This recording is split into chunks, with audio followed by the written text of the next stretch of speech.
أعوذ بالله من الشيطان الرجيم. بسم الله الرحمن الرحيم. اللهم صل على محمد وآل محمد. اللهم صل على محمد وآل محمد. اللهم صل على محمد وآل محمد. عن جابر بن عبد الله الأنصاري أنه قال عن فاطمة الزهراء عليه السلام بنت رسول الله صلى الله عليه وآله قال سمعت فاطمة أنها قالت دخل علي أبي رسول الله في بعض الأيام فقال السلام عليك يا فاطمة، فقلت عليك السلام. قال إني أجد في بدني ضعف، فقلت له أعيذك بالله يا أبته من الزوف. فقال يا فاطمة ائتيني بالكساء اليماني فغطيني به، فأتيته بالكساء اليماني فغطيته به وسرت أنظر إليه وإذا وجهه يتلالأ كأنه البدر في ليلة تمامه وكماله. اللهم صل على محمد وآل محمد. فما كانت إلا ساعة وإذا بولدي الحسن قد أقبل وقال السلام عليك يا أمه. فقلت وعليك السلام يا خرتين وسمرة فؤادي. فقال يا أمه إني أشم عندك رائحة طيبة كأنها رائحة جد رسول الله صلى الله عليه وآله. فقلت نعم إن جدك تحت الكساء. فأقبل الحسن نحو الكساء وقال السلام عليك يا جداه يا رسول الله، أتأذن لي أن أدخل معك تحت الكساء؟ فقال وعليك السلام يا ولدي ويا صاحب حوز قد أذنت لك. فدخل معه تحت الكساء. وما كانت إلا ساعة وإذا بولدي الحسين قد أقبل وقال السلام عليك يا أمه. فقلت وعليك السلام يا ولدي ويا خرتين وسمرة فؤادي. فقال لي يا أمه إني أشم عندك رائحة طيبة كأنها رائحة جد رسول الله صلى الله عليه وآله. فقلت نعم إن جدك وأخاك تحت الكساء. فدنا الحسين نحو الكساء وقال السلام عليك يا جداه، السلام عليك يا من اختاره الله، أتأذن لي أن أكون معكما تحت الكساء؟ فقال وعليك السلام يا ولدي ويا شافي أمتي قد أذنت لك. فدخل معهما تحت الكساء. فأقبل عندك ذلك أبو الحسن علي بن أبي طالب وقال السلام عليك يا بنت رسول الله. وقلت وعليك السلام يا أبا الحسن ويا أمير المؤمنين. فقال يا فاطمة إني أشم عندك رائحة طيبة كأنها رائحة أخي وابن عم رسول الله صلى الله عليه وآله. فقلت نعم ها هو مع ولديك تحت الكساء. فأقبل علي نحو الكساء وقال السلام عليك يا رسول الله، أتأذن لي أن أكون معكم تحت الكساء؟ قال له عليك السلام يا أخي ويا وسي وخليفتي وصاحب لواء قد أذنت لك. ودخل علي تحت الكساء. ثم أتيت نحو الكساء وقلت السلام عليك يا أبته يا رسول الله، أتأذن لي أن أكون معكم تحت الكساء؟ قال وعليك السلام يا بنتي ويا بزتي قد أذنت لك. فدخلت تحت الكساء. فلما اكتملنا جميعا تحت الكساء أخذ أبي رسول الله بطرفي الكساء وأوميا بيديه اليمنى إلى السماء وقال اللهم إن هؤلاء أهل بيتي وخاصتي وحامتي، لحمهم لحمي ودمهم دمي، يؤلمني ما يؤلمهم ويحزنني ما يحزنهم. أنا حرب لمن حاربهم وسلم لمن سالمهم وعدو لمن عاداهم ومحب لمن أحبهم. إنهم مني وأنا منهم. فاجعل صلواتك وبركاتك ورحمتك وغفرانك ورزوانك علي وعليهم وأذهب عنهم الرجس وطهرهم تطهيرا. اللهم صل على محمد وآل محمد. فقال الله عز وجل يا ملائكتي ويا سكان السماوات إني ما خلقت سماء مبنية ولا أرضا مدهية ولا قمرا منيرا ولا شمسا مزية ولا فلكا يدور ولا بحرا يجري ولا فلكا يسري إلا في محبة هؤلاء الخمسة الذين هم تحت الكساء. فقال الأمين جبرائيل يا رب ومن تحت الكساء؟ فقال عز وجل هم أهل بيت النبوة ومعدن الرسالة، هم فاطمة وأبوها وبالها وبنوها. اللهم صل على محمد وآل محمد. فقال جبرائيل يا رب أتأذن لي أن أحبط إلى الأرض ليكون معهم سادسة؟ فقال الله نعم قد أذنت لك. فهبط الأمين جبرائيل وقال السلام عليك يا رسول الله.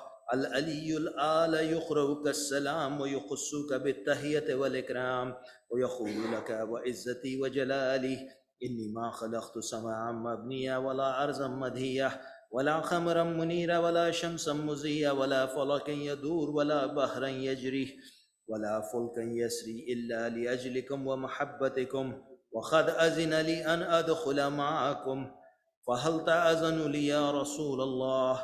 فقال رسول الله وعليك السلام يا أمين وحي الله إنه نعم قد أذنت لك.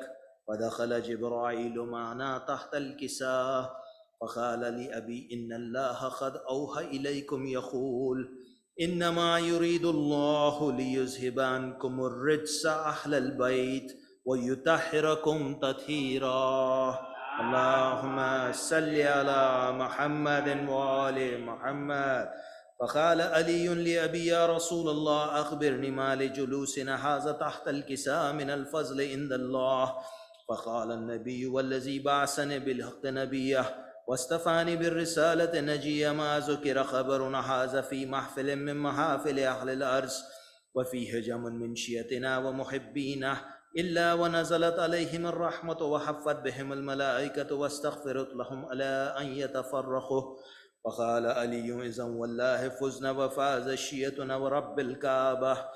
وقال النبي ثانية يا علي والذي بعثني بالحق نبيا واصطفاني بالرسالة نجيا ما ذكر خبرنا هذا في محفل من محافل أهل الأرض وفيه جم من شيتنا ومحبين وفيهم محموم إلا وفرج الله همه ولا مغموم إلا وكشف الله غمه ولا طالب حاجة إلا وخذ الله حاجته.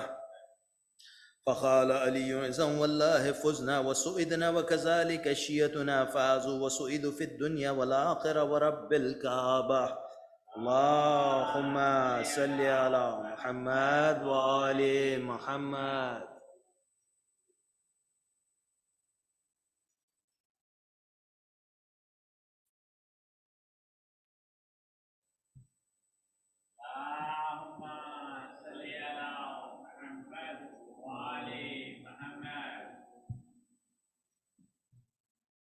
صلوات.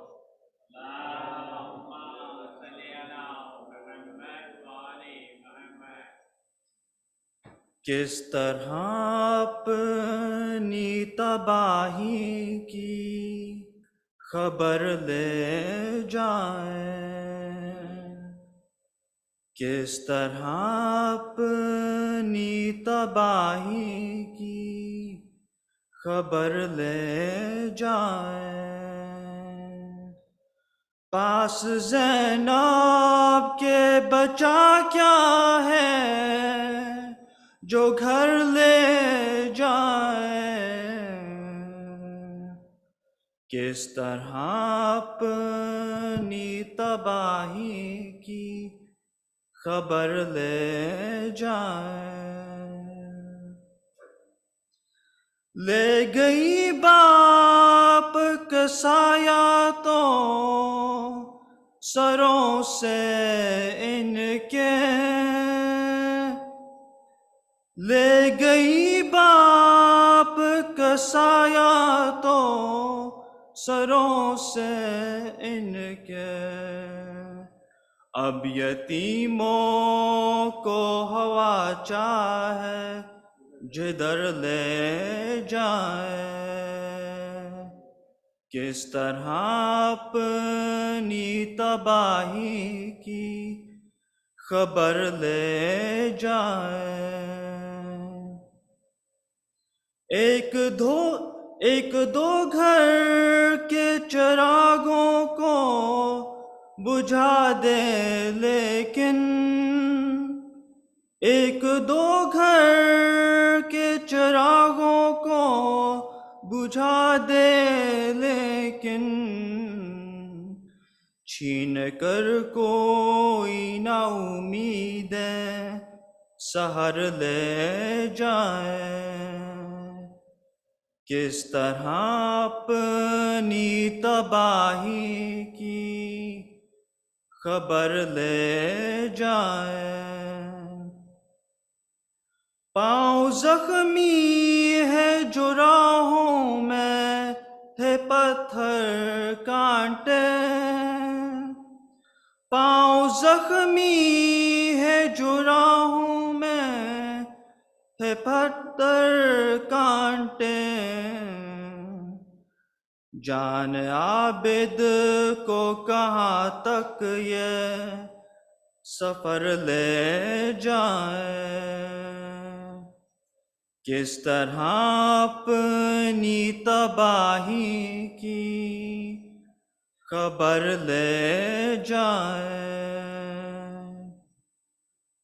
بولی ہوگی علی اکبر کو سجا کر زینب، بولی ہوگی علی اکبر کو سجا کر زینب، چاند کو میرے کسی کی نہ نظر لے جائے۔ کس طرح اپنی تباہی کی خبر لے جائے۔ سوچتی ہوگی یہ بانو میرا بچ جائے سہاگ، سوچتی ہوگی یہ بانو میرا بچ جائے سہاگ، حرملا مجھ سے میرا لخت جگر لے جائے۔ پاس زینب کے بچا کیا ہے جو گھر لے جائے۔ کس طرح اپنی تباہی کی خبر لے جائے۔ نعرہ صلوات۔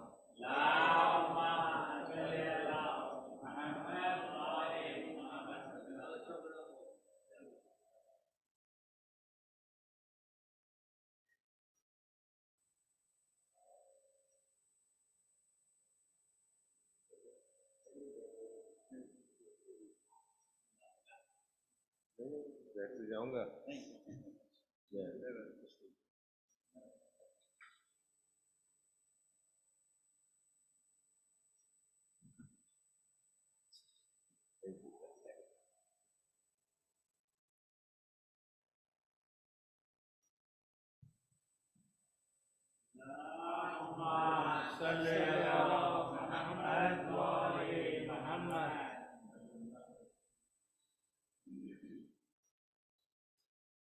بارے دیگر سلوات۔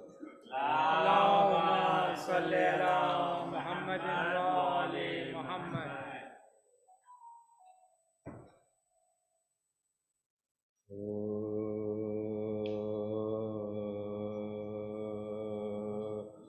ولا کی بو سے مہکتا دماغ لے کے چلو، بلا کی بو سے مہکتا دماغ لے کے چلو، بنا دے قبر کو جنت وہ باغ لے کے چلو، غم حسین کا سینے پہ داغ لے کے چلو، لہر میں ہوگا اندھیرا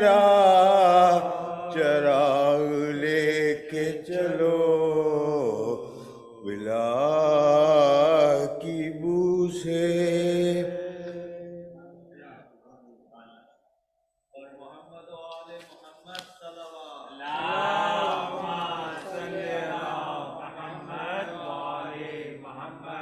پچھلے ہفتے میں پورا بیمار رہا، ان کے یہاں عبادت کیا تھا، نہیں آ سکا تھا.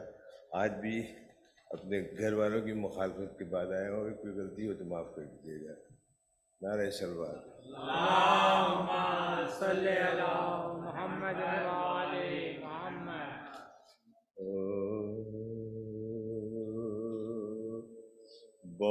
بغیر مرکز و محور زمین تو کچھ بھی نہیں، بغیر مرکز و محور زمین تو کچھ بھی نہیں. بلال عیال سے خالی ہوتی تو کچھ بھی نہیں. نماز و روزہ حج و زکوٰۃ و خمس و جہاد، حسین ہے تو یہ سب ہیں، نہیں تو کچھ بھی نہیں. بغیر مرکز و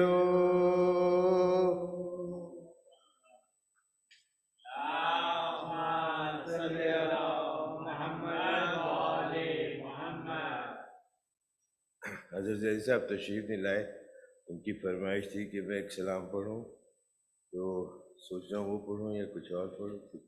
ایک نعرہ صلوات. اللهم صل على محمد وآل محمد. سلام کے چند شعر ہیں، یہ میرے والد مرحوم محمد باقر قادری صاحب کا لکھا ہوا ہے. ایک نعرہ صلوات. اللهم صل على محمد وآل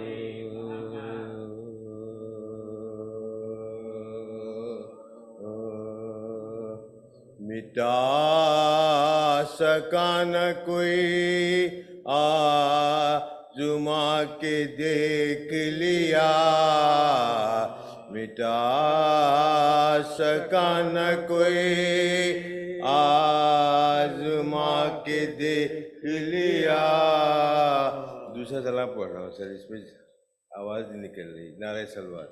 اللهم صل على محمد وآل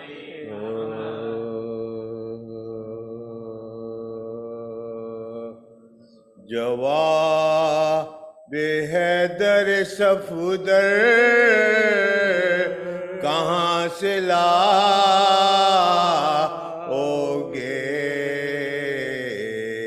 جواب حیدر صفدر کہاں سے لاؤگے. مزاج دان پیمبر کہاں سے لاؤگے،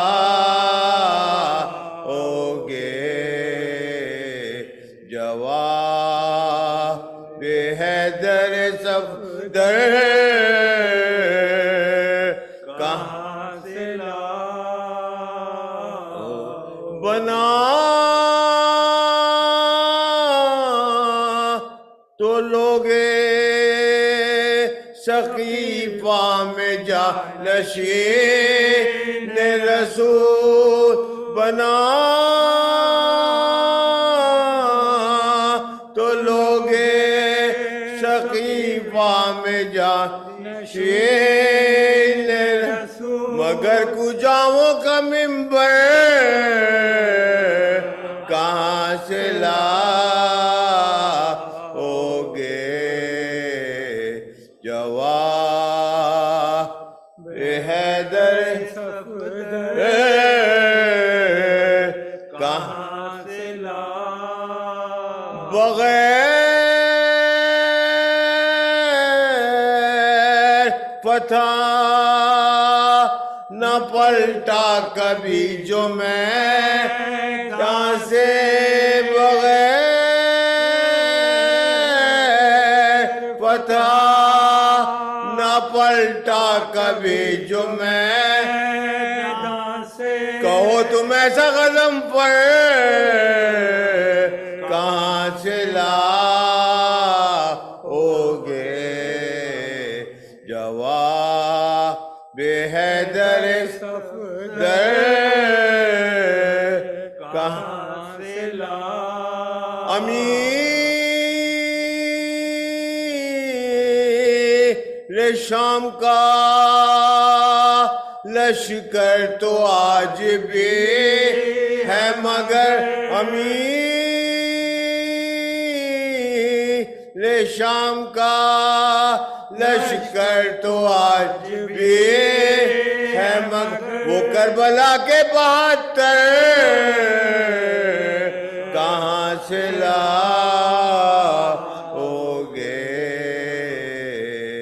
جواب حیدر صفدر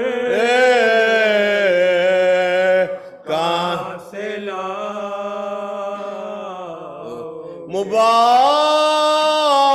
مباہل میں ہوئے جمع پنجتا یکجا تجلیوں کا یہ منظر کہاں سے لاؤگے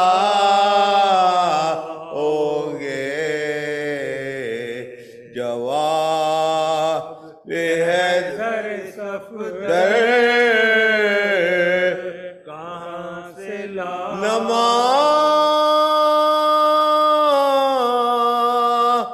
و روزہ و حج کی قبولیات کی سنا نماز و روزہ و حج کی قبولیات کی بغیر الفت حیدر کہاں سے لاؤگے جواب حیدر صفدر کہاں سے نہیں ہے مرد کوئی تم میں جب بقول نبی نہیں ہے مرد کوئی تم میں جب بقول کنندہ در خیبر کہاں سے لاؤگے کنندہ در خیبر کہاں سے لاؤگے جواب حیدر صفدر کہاں سے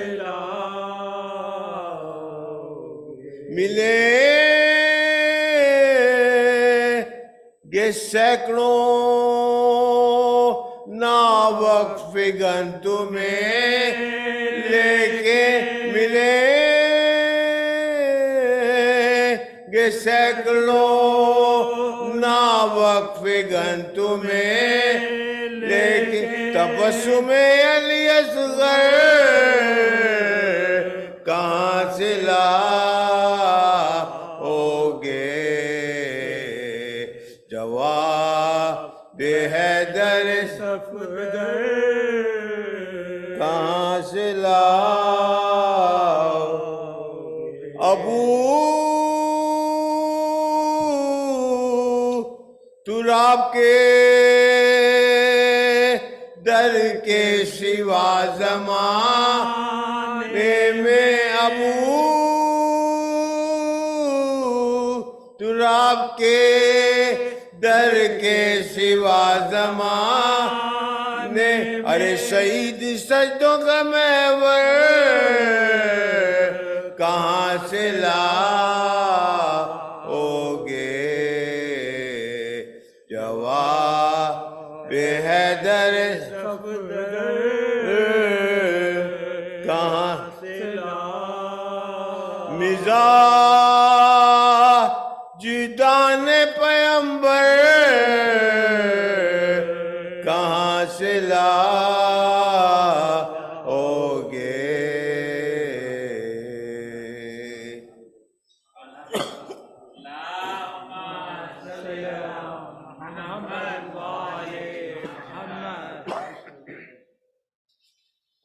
درخواست ہے کہ ایک دفعہ الحمد اور 3 دفعہ قل پڑھ کر تمام حاضرین محفل کے مرحومین، آج کے جو اسپانسرز ہیں ان کے مرحومین کے لیے دعا کرتے ہیں۔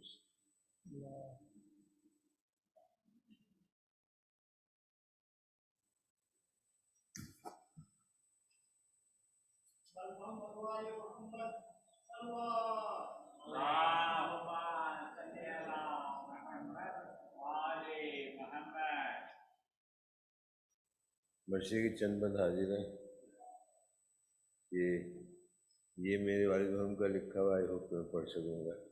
ایک نعرہ صلوات ہے۔ اللہم صلی علی محمد وآل محمد۔ بارہ دیگر صلوات۔ اللہم صلی علی محمد وآل محمد۔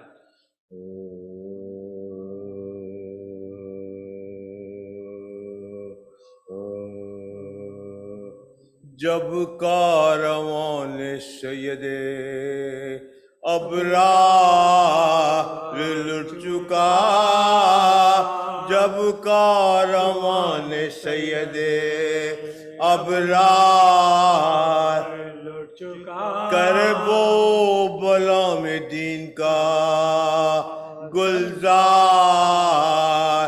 لٹ چکا، بن میرے حیدر کرار لٹ چکا، جنگل میں باغ احمد مختار لٹ چکا، جنگل میں باغ احمد مختار لٹ چکا، اولاد فاطمہ پہ جفاؤں کا دور، ارے آل نبی کے گھر میں بلاؤں کا دور، آل نبی کے گھر میں بلاؤں کا دور ہے، لاشیں پڑے ہوئے ہیں شہیدوں کے خاک پر ظالم جلا رہے ہیں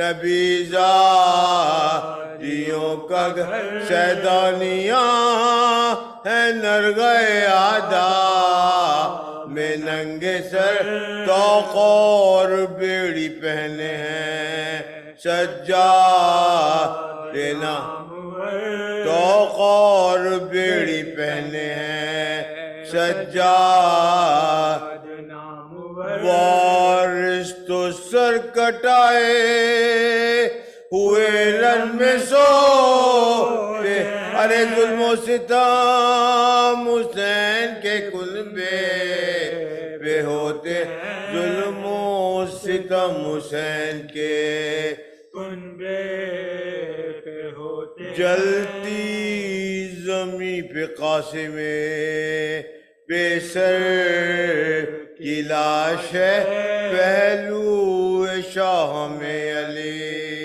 اصغر کی لاش ہے، اون محمد و علی اکبر کی لاش، دریا پہ ایک شیر دلاور کی لاش، دریا پہ ایک شیر دلاور کی لاش ہے، اے اس طرف حسین کا لاچا پڑا اور اس طرف خیمہ سرور جلا ہوا، اور اس طرف ہے خیمہ سرور جلا ہوا، آدھا چلے ہیں کوفے کو مقتل کی راہ میں، لاشیں شہیدوں کے ہیں جہاں پر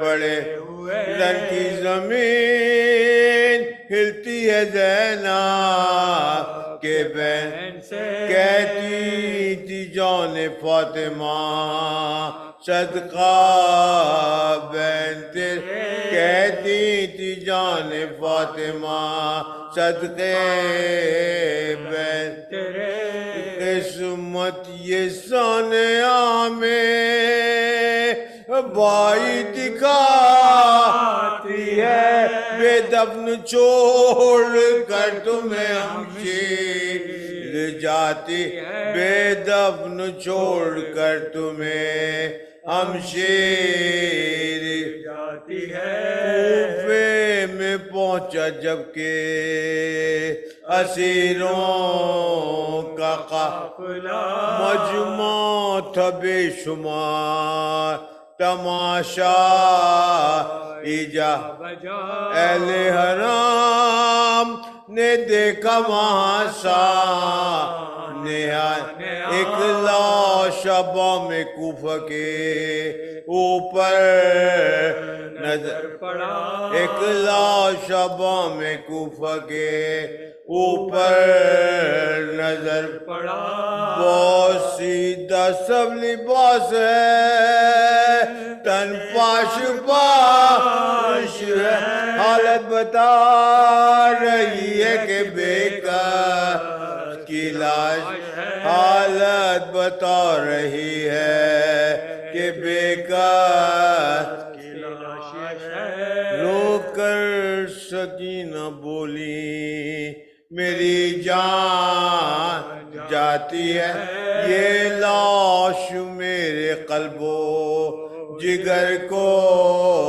ہلاتی ہے اے مرنے والے بے کسی تیری رلاتی ہے بابا کے خون کی بو مجھے لاشیں سے آتی ہے بابا کے خون کی بو مجھے لاشیں سے آتی ہے زینب پکاری کوفہ کے میں ماں کی لاش ارے بیٹی کرو سلام کے امو کی لاش ہے بیٹی کرو سلام کے امو کی لاش ہے عابد نے لو کے زینب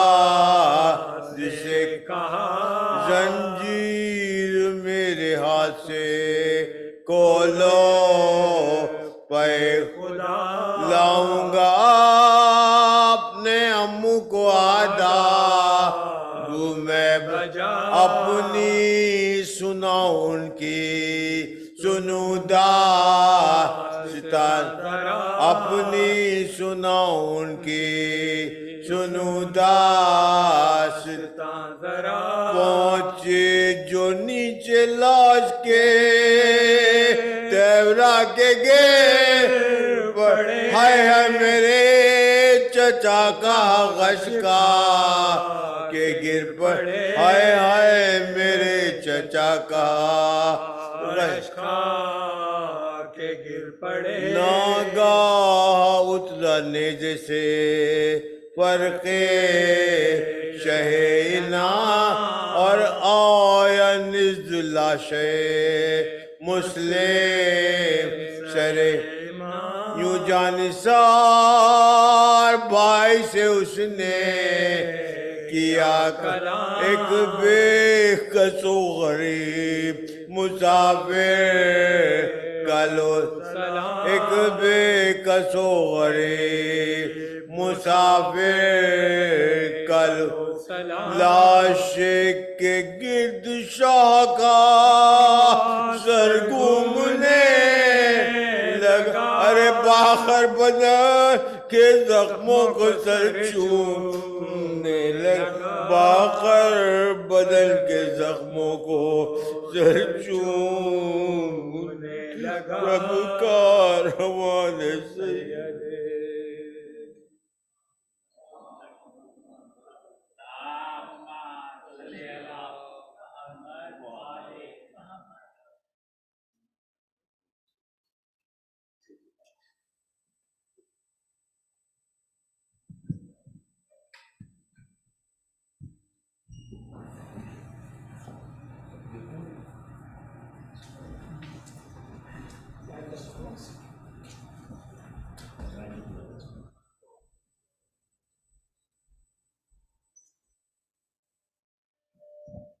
جی السلام علیکم brothers and sisters. before I invite Maulana for member, a couple of just announcement and reminders. We humbly request to every family to be at Mehfil to attend the Majlis by 8:30. Before 8:30, if you are here, we can start the program 8:30. Otherwise, it keep on going, linger on 5 minutes, 10 minutes, whatever. So we humbly request to everybody, because there are too many postings on the website, and people, they complain that we are not starting right time. Brothers, if you are not here, then how we can start right time? So we request everybody, please be here before 8:30. Second thing is, September the 18th, there is an annual procession, Chehlam procession in Flushing, New York. And it is on Franklin Avenue, Main Street. The time is after Namaz al-Zohrain. We request everybody to attend that program. It's 3-4 hours. Whatever time you can come, please attend the Jalus. Thank you very much. With these, I'll request Maulana Bilal Hussain, please be a member.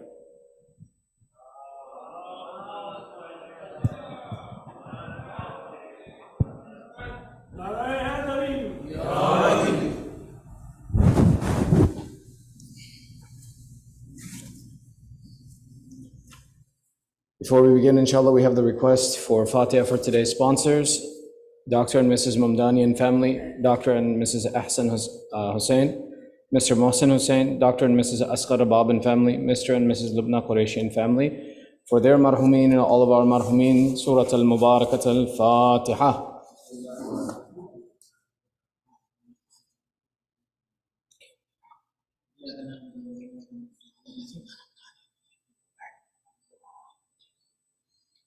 أعوذ بالله من الشيطان الرجيم بسم الله الرحمن الرحيم ربي اشرح لي صدري ويسر لي أمري واحلل عقدة من لساني يفقهوا قولي الحمد لله رب العالمين ثم الصلاة والسلام على سيدنا ونبينا وحبيب إله العالمين أبي القاسم محمد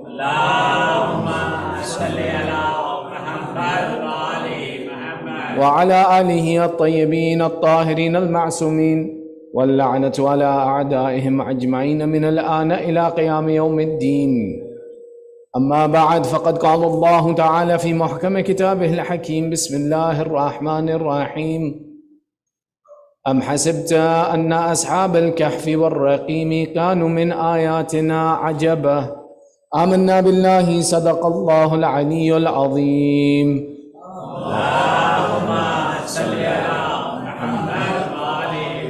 Your second salawat for love of Muhammad wa ali Muhammad. And your loudest salawat for ta'ajil faraj sahib al-asr wa al-zaman.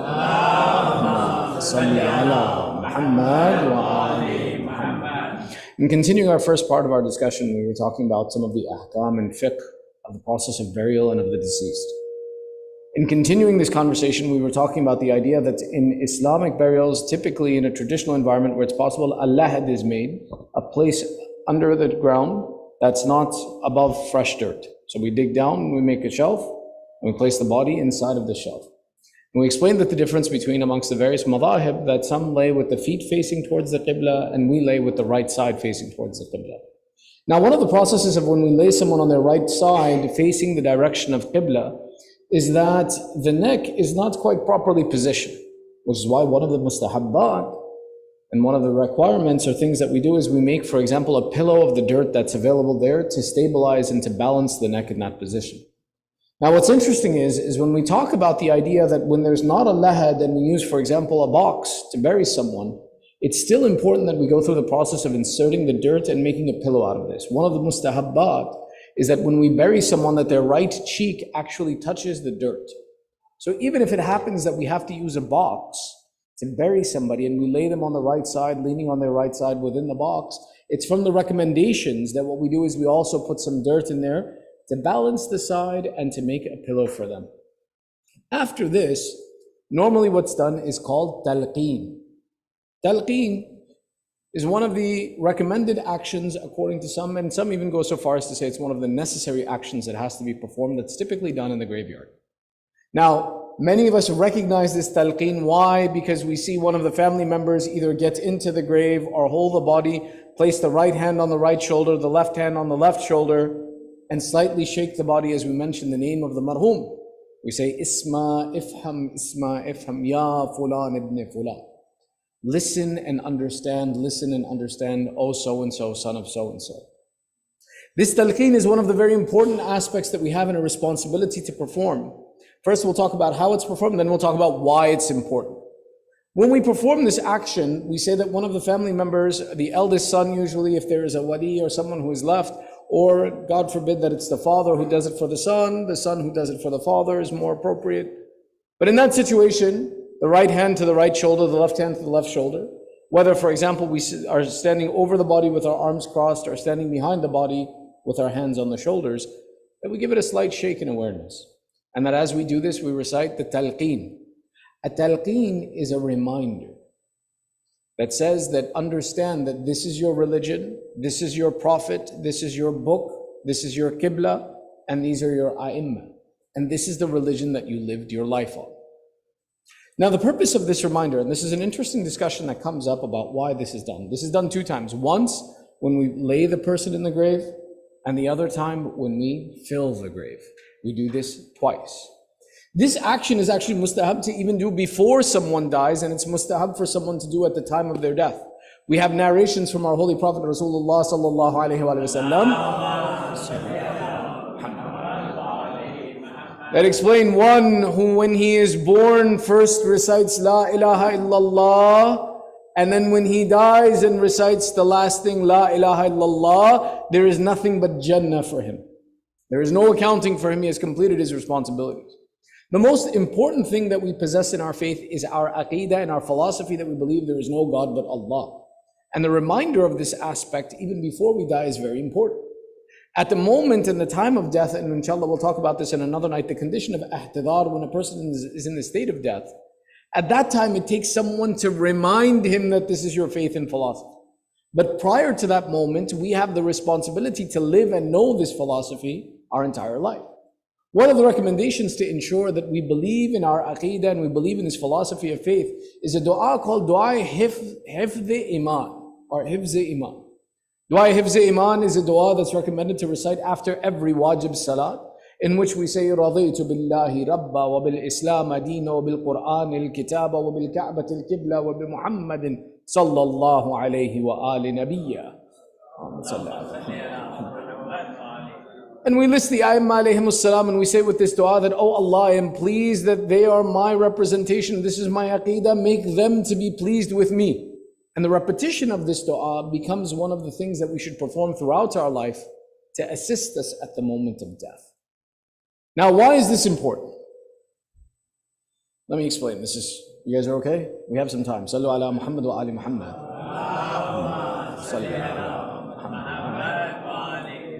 Why do we do this before the moment of death? The reason that we repeat this before the moment of death and we remind someone of Kalma-e-Shahada and we tell them to recite this, and it's important because the most difficult moment you will have in your life, the most painful moment you will have in your life is the moment of death. When that soul is leaving your body is one of the most painful things that can happen to a person. It's even said that when Malakul Maut was taking the soul of our Prophet, Rasulullah stopped him and said, stop for a moment. O Malakul Maut, is everyone's death this painful? Does everyone go through so much pain? And Malakul Maut replied to our Prophet, Ya Rasulullah, I swear to you, I have never pulled a soul more gently than I am taking your soul. Rasulullah in that moment, he made it.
hand of Allah, then he'll say, okay, fine, save me this 1 minute and then I'll worship Allah correctly.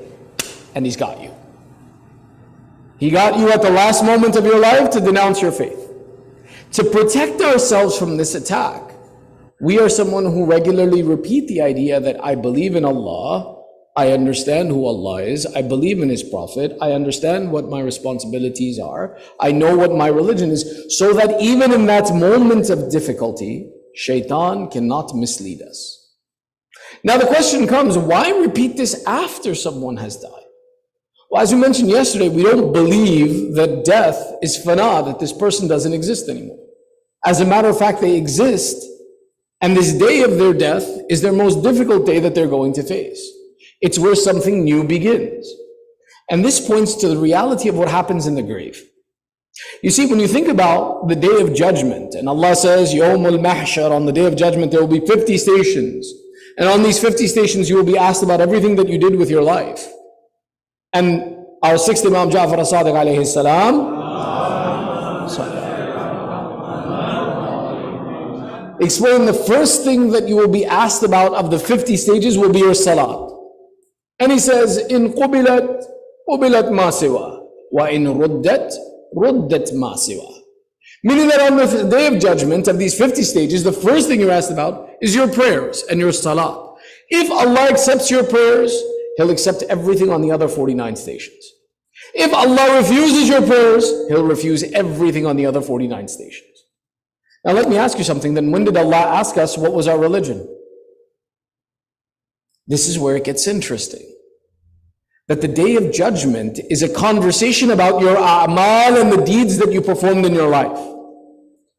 But once you die, Allah now starts the filing system to decide where will you be raised on the day of judgment. That filing system is based upon your faith and your iman. So the first thing that when you enter the grave, there's no questions about did you pray, did you fast in the grave? No, that's for the day of judgment. Once you enter the grave, the first thing we want to know is what was your religion? Where should we file you and who will you be raised with on the day of judgment? Now here's where it gets difficult. The person who just died, everything changed for them. Everything they knew is gone. I just took them from this world where they could sit where they wanted to, talk to who they want to, be where they wanted to. Now they are muhtaj, in need for me to physically clothe them, to physically move them, to physically place them somewhere. And where did I take them and place them? 6 feet under the ground. That shock of the experience, that shock of being helpless, that shock of this new environment, when I take this person and place them underground, the first thing I do is I remind them, I understand this is difficult for you. I understand you've never been in this situation before. I understand this.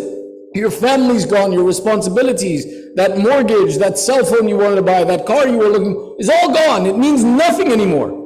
The only thing that matters now is that as soon as you are closed in this grave, they're going to ask you, what was your religion, to decide what your akhirah will be like.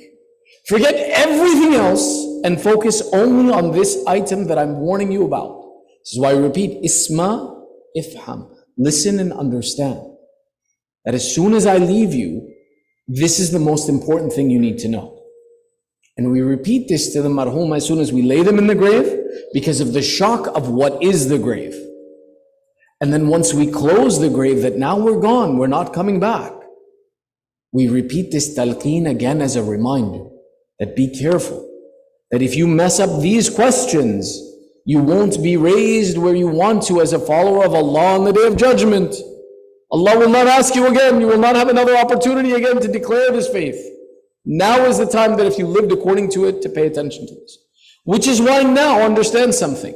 When we're standing in the graveyard to bury someone, and the time comes to recite the talqeen for this person, it should be a moment of pin drop silence. It's not the time to have other conversations. It's not the time to console each other. It's not the time to talk about anything. It's the most frightening and difficult thing that person is going through. And am I distracting them from this challenge and this test that they have to face? Or am I supporting and helping them? Which is why this is an important moment. And the other thing is, it's a reminder for me.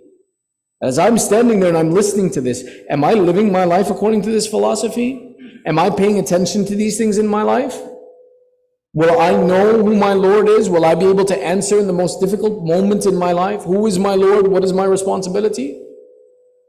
In that moment, each of us needs to be focused so that one, this person is assisted, and two, that I am reminded that while all of the beauties of this world are interesting and exciting, the most important thing I need to have is my faith. Now, I think I've sufficiently frightened everyone. Let me correct this now. Sallu ala Muhammad wa ali Muhammad. There's a narration that tells us, that says that one who has been given the talqeen, the angels, when they come to his grave, they say, what's the point in questioning this one? He was just given all of the answers of the questions. So that one who has talqeen performed for him, there is no questioning for him. There is no Munkar and Nakir to stand there and ask, who is your Lord and what was your book? Because he was given all of the answers. So we keep hope and faith that these actions that we perform at the grave, the significance of them is that they save us from this difficulty and this challenge that we have. Which is why, as many of us participate, these are good things for us to do. One of the mustahabbat that is recommended to do is that when we go to the grave of a person and we go to the process of burying them, there's a short dua that we recite. Allahumma inna la na'lamu minhu illa khayra wa anta a'lamu bihi minna faghfir lahu. This short dua is very similar to the dua that's recited in Salat al-Mayyit. And we'll talk about Salat al-Mayyit inshallah if we have enough nights. But this short dua, it's actually said that in the dua, it basically says, oh Allah, we don't know anything from this person except for goodness. And certainly you know him better than we know him, so just forgive him. The Ahlul Bayt have taught us that if 40 people gather together and recite this for a mayyit, no matter what he did in his life, Allah will overlook it and forgive him. One of the narrations of where this comes from actually comes from Nabi Allah Dawood. That it's narrated that there was a man who was present in the people of Nabi Dawood, who was apparently very pious and everyone thought very well of him. Nabi Dawood thought he was a great guy too. But one day Jibreel came down to him and said, oh Dawood, be careful of this man. He's a munafiq, he's a hypocrite. Meaning in front of everybody he behaves very good, he's very kind. But when he goes home, not such a good guy anymore. He doesn't really believe in this religion. When this man died, when he died, the people went to go bury him because the people respected him. They thought he was a good person. And as they went to bury him, they called Nabi Allah Dawood and said, come with us to bury him. Dawood alayhi salam said, you guys go ahead, I'll join you later. A little while later, another group of people came. They said, we're going to the janazah of Fulan bin Fulan. Nabi Allah Dawood, come with us. He said, I'll join you later. A third group of people came and said the same thing. Why don't you come with us to bury him? Nabi Allah didn't want to reveal that this man was a hypocrite in his faith and didn't really believe. So he said, you go ahead, I'll join you later. Eventually, Jibreel comes from heaven and says, Jibreel says, Dawood, why didn't you go to bury this man? Dawood says, Jibreel, you told me he's a munafiq. You told me he's a disbeliever. Why would I then go to his janazah? Jibreel says, but what you didn't know is the mercy of Allah. That when all of these people gathered together and prayed for his khair, Allah changed his entire book from one of disbelief to giving him the reward of belief because of all of the people who prayed for it. So you kept yourself away from the prayer of this person, yet it was the prayer of the people that changed the condition of this person. So it's a reminder for us the importance of going and participating in the burial. If we go to someone's janazah today, tomorrow they will come to our janazah. We are in need of people to pray for us when we can't enact our own deeds. And we establish that by today performing these actions in support for one another. Sallu ala Muhammad wa ali Muhammad.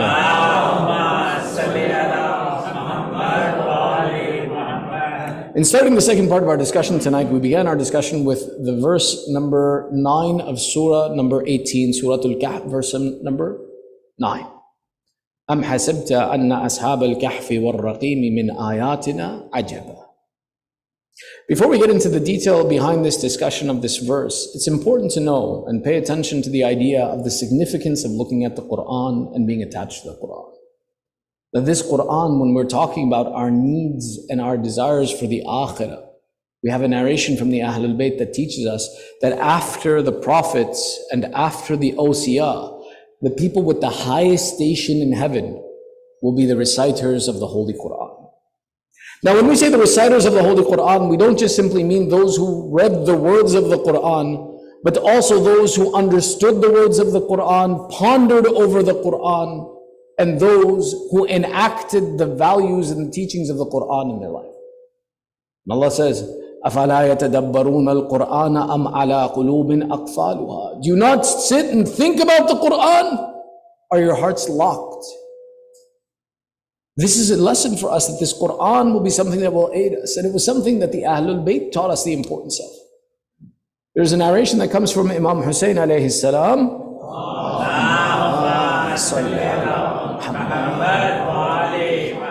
that talks about when one of his children, a young boy from amongst his children was very young, he sent him to a teacher of the Quran. And this teacher of the Quran one day sent this child home, and Imam Hussain asked this child, what did you learn today? He says, today I learned the correct recitation of Surah Fatiha. Imam Hussain went to this teacher and then gave him 1,000 dinars or 1,000 dirhams in money and filled his mouth with jewels. This was both a physical reward in the terms of the wealth, and two, a spiritual or ma'nawi, meaning a philosophical reward, to say that may Allah fill your mouth with goodness, that you have taught my child gems and jewels that Allah loves. Teaching the importance that teach your children the relationship with the Quran and invest in it. Spend money on it. If Imam Hussain is paying someone to teach his children Quran, then it's something that tells us the importance that we too need to ensure that our children are attached and related to this Quran. There's a longer philosophical discussion about why someone like Imam Hussain pays someone else to teach his child. Do we have a few minutes? You guys want to hear? All right, sallu ala Muhammad wa ala Muhammad.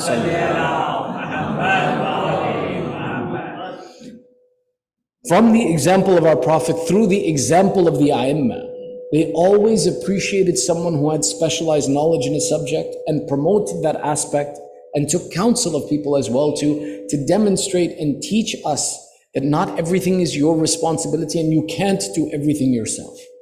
Seek the counsel and work with others, and those who specialize in a subject, use them and utilize their resources. The same way the Ahlul Bayt, when they found someone who had a specialty in an affair, they would consult with them, not because they didn't possess the ability, but to set the right example in society, to teach us that when we face a difficulty, there should be the process that we go through as intellectuals and seek the input of the specialist in a subject. Whether you take a look at the example of our Holy Prophet in the Battle of Khandaq, what does he do? He seeks the counsel of people and listens to the words of Salman Farsi that dig a ditch around the city to protect the city from the incursion of the invading force. You mean to tell me the Prophet didn't have enough knowledge to know this? Of course he did. But it was the process of teaching society, seek the opinion of the one who specializes in a knowledge. The example of Imam Ali when he turns to his brother Aqil, he says, "Oh Aqil, you are the one who specializes in lineages of the Arab. Find to me a family where I will have a child who will be the most brave of the Arab." But Amir al-Mu'mineen didn't know. No, he's teaching us the process of referring to those who specialize in a knowledge. Don't imagine that everything you should do yourself. The same way when we see Imam Hussain having a teacher for his children to teach them the recitation of Quran, it's not the process to say that he couldn't do this. It's the process to say, oh society, rely on each other and those who are specialized in knowledge to ensure that your next generation and yourselves make the best decisions possible where possible. When we talk about our children today in public society and sending them to schools and things like that, and always worrying, what is my child doing when he's not with me? How do I know my child will make good decisions? How do I know that my child won't be negatively influenced by all of the bad things that are out there in the world? One of the things that we say is that one who recites the Quran regularly attains basira or insight. We even have narrations that say the recitation of Quran purifies your sight, improves your sight. One discussion is to say is that this is the physical sight that the Quran is improving. The other is to say that no, it's the spiritual sight of the heart to be able to recognize right from wrong, to know good from bad, to stay away from bad things and know that it's bad and feel that it's bad when you do it. If I want to protect my child when I'm not with them, to be able to tell them, son, don't do this, my daughter, stay away from this. One of the ways that I do that is the constant development of the relationship with the Quran, to improve the sight of their heart, to be able to recognize when something is bad and when something is good. This is a necessary conversation, which brings us to the topic at hand about discussing this verse where Allah tells us, أَمْ حَسِبْتَ أَنَّ أَصْحَابَ الْكَهْفِ وَالرَّقِيمِ مِنْ آيَاتِنَا عَجَبًا. Do you think and imagine that the Ashab al-Kahf and Raqim are from amongst our wondrous signs? The hypothetical structure of this ayah in terms of a question points to the idea that people were fascinated by the story of Ashab al-Kahf and Raqim. And Allah is saying, you think this is wonderful? What I have created for you amongst my signs is even more wonderful, whether you look at the creation of the earth or the other narrations of what's amazing that Allah has created. There's a question that comes that this Ashab al-Kahf wa Raqim, what were they and who were they? Ashab al-Kahf we know, but what was Raqim? One explanation says that Raqim was another title for Ashab al-Kahf. That either Raqim was the name of the mountain in which the cave was, or Raqim was the name of the city which the Ashab al-Kahf left, or Raqim was the name of the valley in which this place was, or the fourth interpretation says Raqim refers to the term, literally translates to inscription. That when Ashab al-Kahf were in that cave and people identified the cave, they wrote an inscription on a tablet and put it by the side of the cave to explain to people who was inside of the cave. This is one explanation. And inshallah tomorrow night we'll talk about Ashab al-Kahf. Tonight we talk about Ashab al-Raqim. There's another interpretation that says Ashab al-Kahf was one group and Ashab al-Raqim was a completely different group. And the narration of who these people were actually goes back to and comes from our holy Prophet Rasulullah sallallahu alayhi wa sallam.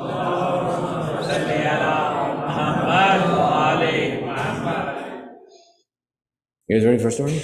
One more salu ala Muhammad wa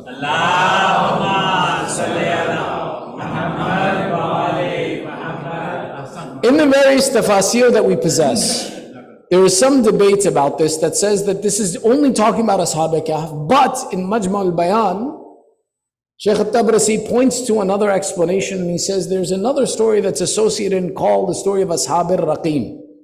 And that story may be Ashab al-Raqim, may be something else, we're not sure. But when we look back at the teachings of the Holy Prophet, there's a story that very specifically ties to an event in history that is important to be told. In this story, it said that 3 young men who were out traveling when the weather changed against them and they were in a state of difficulty, they went looking to find a place to seek sanctuary and they happened to find a cave. They went into this cave and they started the act of worshiping, but because of the badness of the weather, a landslide came or a stone fell and blocked them inside of this cave.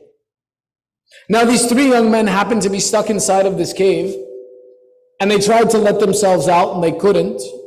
And they started the process of saying that we need to seek the assistance of Allah to let us out of this cave. So one of the 3 of them came to and said that we need to use a wasila, connection, to be able to ask Allah to remove this difficulty from us. Let's all 3 of us ask by a wasila of some deed that we have done that is purely for the sake of Allah, and that maybe Allah will let us out by the wasila of that action that we performed for no one other than Allah. So the first of these 3 says, I will tell you an event in my history that I did in goodness only so that Allah would know and no one would else. He says at one point in time, I became in love with a girl and I wanted to be with her, and then I had the opportunity to commit a sin with her.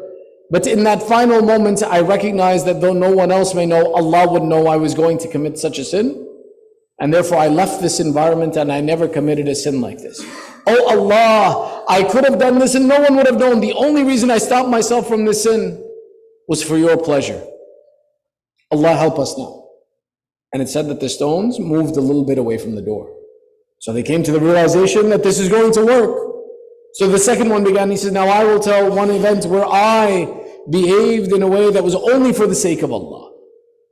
He says that once I had a wall that was about to fall on my property, so I hired a bunch of ummal, a bunch of day laborers to come and fix this wall. And as Allah likes, I had set a rate with them before they began their work that I would give them 1/2 of a dirham for their labor of that day. At the end of the day, when they completed their work, I paid all of them 1/2 a dirham until the final worker came to me. And he said, today I have worked as hard as 2 people. Don't give me 1/2 a dirham, give me an entire dirham. And I said to him, how can I give you an entire dirham? We set a rate and an agreement. I will only pay you according to the agreement. Otherwise, everyone will come and say that they worked the work of 2 people, and I should give everybody 2, double the rate. He says, I will only give you 1/2 a dirham. This worker became disheartened from me, and he said that I don't even want the 1/2 a dirham, and he left. I took this worker's 1/2 a dirham, and I went and I bought some seeds, because I had some open land that needed to be planted, and I had nothing to plant on. With his wealth, I planted on this land, and Allah put barakat in it, and it grew into a great amount of crops that became very valuable.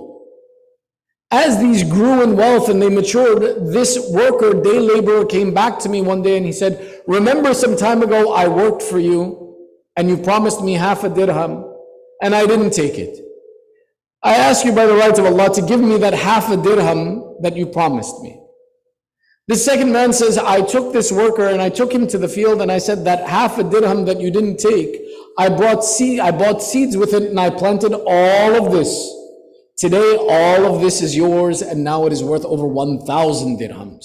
And you can take all of it for yourself. I want nothing from you. He says, oh Allah, you gave me the opportunity that I could have taken advantage of him. I could have kept all of that wealth for myself and just given him 1/2 a dirham that he asked me for. But in sincerity to you, oh Allah, I gave him the wealth of that 1,000 dirhams. I gave him the wealth of all of that land that was planted just so that you would be pleased with me. No one else would have known that I had taken advantage of you. Oh Allah, by the right of that being kind to this man, I ask you today to help us. They said now again the opening of the cave moved so much that they could see the light from outside and feel the wind, and they knew it was working. So eventually the third one told his story. He says, oh Allah, I ask you by the wasila of that event that no one knows but you. Oh Allah, every day I would go to work and I would earn an amount of money, buy food and go home. But that food, before I would go home, I would stop at the house of my old parents who could not leave their house. They could not leave their bed. They were old people. I would give them some food and I would leave. It happened one day that when I got to the house to leave milk for them, that I found they were both sleeping. In that moment, Allah had 4 options in front of me. Either one, I could leave the milk and go away, but I became worried that an animal or some vermin would come and eat it, and that nothing would be left for my parents. The other option I had was to wake them up, but I swear I saw them sleeping so comfortably, I became embarrassed to awake my parents in that moment. The third option I had was to leave and come back tomorrow and bring extra for them tomorrow. But then I became worried that they would be waiting for me since I come every day, and if they didn't see me, it would be a source of being worry instead of being a help for them. So Allah, I selected the 4th option, that I would stand there and wait for them to wake up. And when they would wake up, I would give them the milk, and then I would leave. Oh Allah, no one knew of this action that I performed and this good deed that I performed in the service of my parents, except for you. So I ask you by the wasila of this action, Allah, to relieve us from this difficulty today. Upon the completion of this 3rd story, our Prophet is narrating that the mouth of the cave opened up and the 3 of them were free to leave. This is known as the story of Ashab al-Raqim. Now, there's one philosophical point we'll mention over here. There are 2 possible options. Either one, that all 3 of these stories in their collective were required for that gate to open. Meaning that if any one of them had not told this story, it would not have opened. The idea of this, and it's a possibility, an entire possibility, is to say that some actions require the participation of all of the people. Until all participate, the action is incomplete. One of the places where we saw this in history was the event of Mubahila. That when Allah wanted Rasulullah to go and to confront and perform Mubahila with the Christians, He said, "O Rasulullah, take abna'ana wa nisa'ana wa anfusana to this event, don't go alone. Bring your children, your women and yourselves to the event of Mubahila, don't go alone." And what did Rasulullah do when he was present in Mubahila? He said to Imam Ali, Bibi Fatima, Imam Hassan, Imam Hussain, he says, "I will make dua, you say Ameen."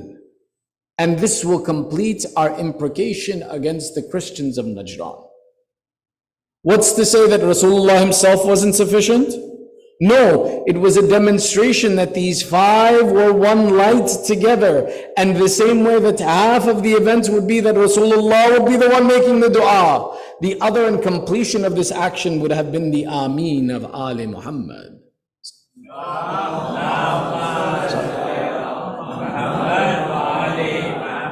One interpretation says that all three of these had to tell the story, otherwise the mouth of that cave would have never been opened.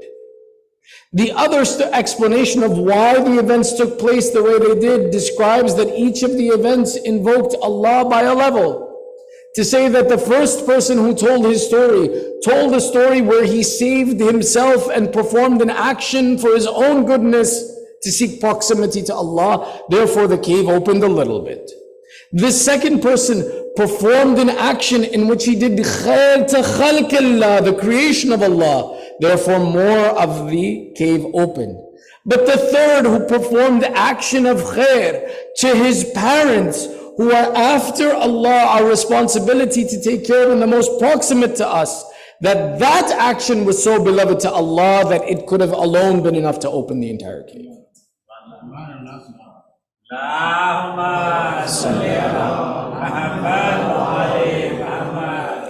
This responsibility that we possess to our parents, this association we possess with our parents, this relationship with our parents, is the most formidable relationship we present and own in this world. That Allah, anytime He talks about in the Quran, La tushrik billah, don't commit shirk with Allah, don't make partners with Allah, which is the gravest and worst of sins that you can make.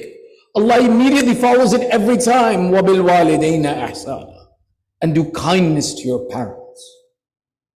The interpretation of why these two were put together is that to create partners with Allah is the greatest of sins, and the greatest of mercies that Allah has given you in your life are your parents.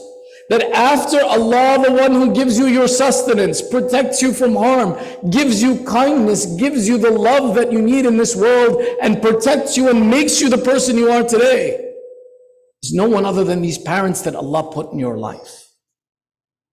Therefore, if anything after believing in Allah that can do a goodness and kindness to you in your life is being kind and loving to your parents, taking care of your parents.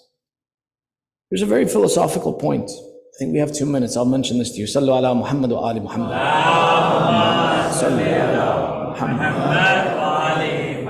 It shows the relationship between our parents and Allah. There's a discussion that says, philosophically, that says, the most pleasurable time in any human being's life is their childhood. The most pleasurable experience you have in your entire life is where you are under the protection and the mercy of your parents, in the house of your father where he provides for you, and the love of your mother where she cares for you. Nowhere in your life do you get to replicate this experience, and every human being, whatever they may be, remembers and says, my childhood, I wish there were days like my childhood. Remember when we were kids. Remember the freedom and the fun that we had. Why did Allah give us such a time of freedom and love in our lives if it would never be replicated again in our life? Why would Allah give us such a mercy that you can't ever have again? One explanation says that this period of happiness in your life and love and satisfaction and safety in your life, Allah gave it to us so that we would have something to look forward to when we go to meet Allah. That Allah loves you more than 70 mothers. How would you understand what that love is like? if you hadn't experienced such love and happiness somewhere in your life. That you experiencing that love as a child and remembering that love and that kindness and that freedom and that happiness should be a reminder that I should look forward to meeting Allah, because Allah will love me even more and give me even more than what my parents could have ever given me. That one looks forward to this meeting with his Lord because he understands what that feeling of meeting Allah would be like. This is the reason why our parents are a great mercy to us. They're a great responsibility for us and a great opportunity for us to seek the wasila of Allah. On the shortage of time, we can't continue with this discussion. But this verse, أَمْ حَسِبْتَ إِنَّ أَصْحَابَ الْكَهْفِ وَالرَّقِيمِ كَانَ مِنْ آيَاتِنَا عَجَبًا. There was a companion of the Holy Prophet known as Zayd ibn Arqam. Zayd ibn Arqam, when you look at the books of history, is known as Ashab al-Rasul, Ashab of Imam Ali, Ashab of Imam Hassan, and Ashab of Imam Hussain. This Zayd ibn Arqam narrates that one day I happened to be in the city of Kufa as they were celebrating, and I saw the head of Hussain ibn Ali on a very tall spear. And I heard the head of Hussain reciting this verse from the spear. Do you imagine that Ashab Kahf and Raqim are from the amazing and wondrous signs of Allah? Zayd says, I replied, no, Hussain, seeing your head reciting the Quran on a spear is more amazing than the stories of Ashab Kahf and Raqim. Zayd ibn Arqam says that I saw the head of Hussain and I began to follow it without realizing it. And I came to the darbar and the court of Ubaydullah ibn Ziyad in the city of Kufa. I saw there that Zayd had laid out the prisoners from Karbala in front of him. And he looked at Imam Zainul Abidin and he said, what is your name? And Imam Zainul Abidin replied, I am Ali ibn al-Hussein. Ubaydullah replied, did not Allah kill Ali in Karbala? Imam Zainul Abidin replied, I had a brother named Ali al-Akbar, and the people killed him in Karbala.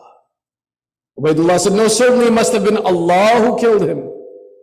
Imam Zainul Abidin replied with the verse of Quran, Allahu yatawaffa anfus hina mawtiha, that Allah is the one who takes the soul at the time of its death.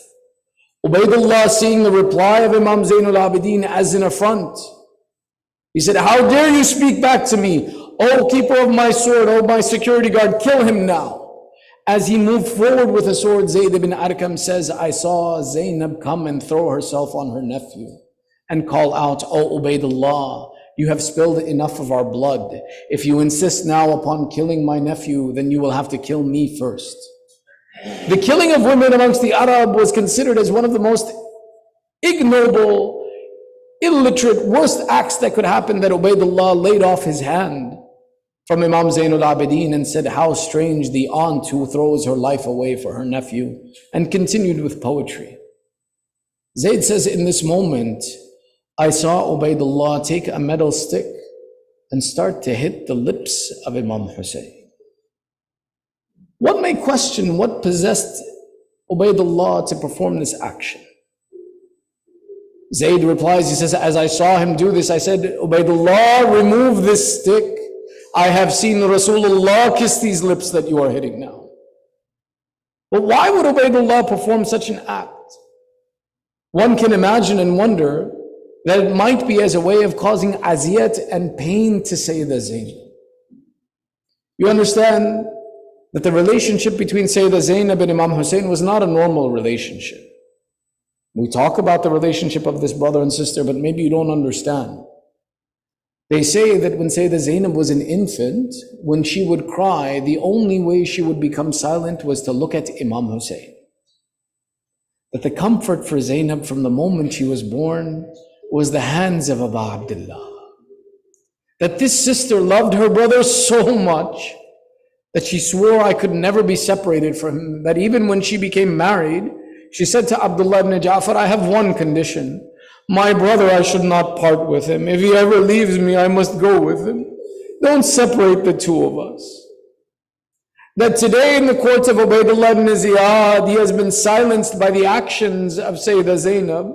That one of the ways that he could now turn and punish her for her stopping him was to then go and abuse the head of Aba Abdullah in front of her. This Sayyidah Zainab, now we understand, in Sham, when the heads of the shuhada were returned, they said that Sayyidah Zainab took the head of her brother Abu Abdullah in her lap and began to cry and weep.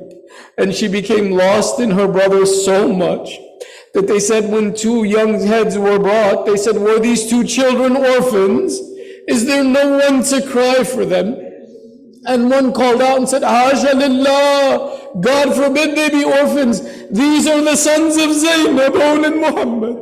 She weeps for Hussain, but she does not weep for her children. Sayyidah Zainab is that one who did not weep for these boys, not in Karbala. They describe when her children were killed in the battlefield. Every shaheed was brought back to the tent so that their mother, their sister, their daughters could bid farewell. And the first who would come on the body of the shaheed was none other than Sayyidah Zainab, who would come and sit by the shaheed and say to his women and say that my mother accepts from you. Be patient, my mother Fatima will reward you for your sacrifice. But they say when Abu Abdullah brought back the bodies of Aun and Muhammad, there was no Zainab to be found anywhere. They could not find her. Eventually Abu Abdullah had to ask, where is my sister, that she should bid farewell to her children? They said, she is behind the tent, she refuses to come inside now.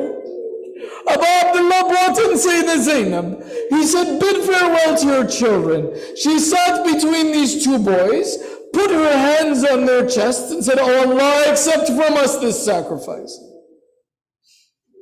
The other time she said this was the night after Ashura, when she went to the field of Karbala and saw the body of Abu Abdullah had been trampled by the horses. She put her hands under Abu Abdullah and called out, Allah yataqabbal minna hadha al-qurban. Allah accept from us this sacrifice. That Zainab never cried on her children until she returned to Medina. When Imam Zain al-Abidin took her to her house, she came inside of a silent house that had no noise of her sons. She sat between their two beds and called out, oh my children, where has your mother left you? What wilderness did I leave you to? Why are you not here with me today? ألا لعنة الله على القوم الكاذب وسيعلم الذين ظلموا أي منقلب ينقلب. Maatam and Hussain. Ya Hussain, Ya Hussain, Ya Hussain, Ya Hussain, Ya Hussain, Ya Hussain, Ya Hussain, Ya Hussain, Ya Hussain, Ya Hussain, Ya Hussain, Ya Hussain, Ya Hussain, Ya Hussain, Ya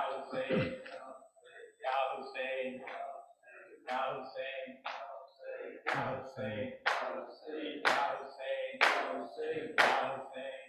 Hussain, Ya Hussain. ऊंचा रहे अपना आलम, ऊंचा रहे अपना, ऊंचा रहे अपना, जब तक है दौरे आसमां, जब तक है दौरे आसमां, सुन ले ये हर पीरो जवां, सुन ले ये हर पीरो जवां, आवाज पर शब्बीर की बढ़ता रहे ये कारवां, रुकने ना पाए ये कदम, ऊंचा रहे अपना आलम, ऊंचा रहे अपना आलम, हर कल्ब पर छाते चलो, हर कल्ब पर छाते चलो, हर कल्ब पर छाते चलो, हर कल्ब पर छाते चलो, दुनिया को बतलाते चलो, दुनिया को बतलाते चलो, एक एक महादे जुल्म की तस्वीर दिखला